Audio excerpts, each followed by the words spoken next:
কি কি চা পাওয়া যায় আপনার এখানে? আমার এখানে বেশি দুধ চা বেশি, আর ওই যে প্যাকেটের দুধ যেটা, আর লেবু চা বেশি, আর রং চা। আচ্ছা, মানে কোন ধরনের চা বেশি বিক্রি হয়?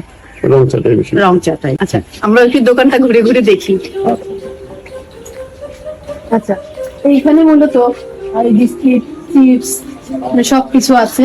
আচ্ছা, পাশে আমরা একটা মানে টেইলারের ইয়েও দেখতে পাচ্ছি। এখানে একজন আপা আছেন। কি নাম আপনার? মুরজিনা। চেনা। আচ্ছা, এই যে রাজ্জাক ভাই যে দোকানের মালিক, উনি কি হন আপনার? আমার হাজবেন্ড। আচ্ছা, মানে আপনারা হাজবেন্ড ওয়াইফ মিলেই এই ব্যবসাটা পরিচালনা করেন। ছেলে মেয়ে? 2 ছেলে। 2 ছেলে স্কুলে যায়? বড় ছেলে কলেজে। ও আচ্ছা আচ্ছা, বড় হয়ে গেছে। আচ্ছা, আপনি এটা কি সেলাই করছিলেন? এটা হলো যে ফার্মের পর্দা সাইডে। কিসের ফার্ম? মুরগির ফার্ম। মুরগির ফার্মে এই পর্দা দিয়ে ঢেকে রাখবে। আচ্ছা, এছাড়া কি অন্য কোনো আর কিছু সেলাই করেন নাকি? জামার সেলাই করি, 3 পিস।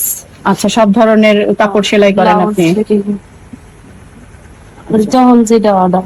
মানে এখানে মানে কতক্ষণ সময় দেন আপনি, যেহেতু আপনার 2টো বাচ্চা আছে, তাদেরকে সময় দিতে হয়? মানে বেশি সময়টা এই জায়গায় দেওয়া হয়। এইখানেই বেশি সময় দেওয়া হয়। মানে সংসারের কাজকর্ম, রান্না বান্না এগুলো কখন করেন?